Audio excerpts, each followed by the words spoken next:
So I think those cities will come back. And then there's the other category of downtowns, which is the sort of fast growing southern downtowns. So like Atlanta, Charlotte, Raleigh, those aren't as dense. They're very different than in New York City. They're kind of like a little urban center and then a lot of suburbs around them, really. And they're back already. How different is it, do you think, as it was pre-COVID? And then what as far as investments into the downtown, do you see it coming back to anywhere near what it was before? Or like, what's your sense on that? Because we have such a housing shortage, but it just feels like more and more of these downtown corridors are just, people don't want to live there as much, or at least do things there as much anymore. But I don't know, maybe I'm off. Can you translate that for us?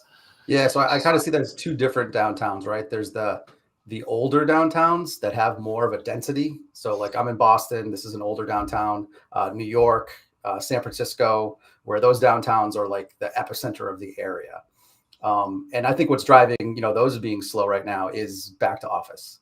So people are not back to office in the volume they were before. Therefore, do you want to pay high rents if you can work from home? You used to pay these high rents so you could walk to work or have a short commute and have this energy. And since back to office has been far slower than people expected, that has impacted these kind of what I'll call older, kind of more dense downtowns. I think that's going to come back to a degree. I think it'll be rethought. There's every couple of months, right? A different major company has a back to office push, and it sticks a little bit, and then there's pushback, and the percent in the office every week ticks up like half a point or some real low amount. So that's a good question as far as how much back to work will happen. But I see the rents in Boston are tight. New York rents, I think the vacancy in New York is 3.5%. So I think those cities will come back. And then there's the other category of downtowns, which is the sort of fast growing southern downtowns. So like Atlanta, Charlotte, Raleigh, those aren't as dense. They're very different than in New York City. They're kind of like a little urban center and then a lot of suburbs around them, really. And they're back already. I mean, they have had no change pre and post COVID. So yeah, I mean, and the only concern I have with the Atlantas and the Charlottes is that they've been slightly overbuilt. They have a lot of deliveries this year and I believe next year. And then after that, everyone, there's not much in the pipeline. So really that's just people are moving there. Those cities are growing. The developers were aware of that and they built to satisfy that demand. And then it's going to take a year or two for those to fill up and get balanced again.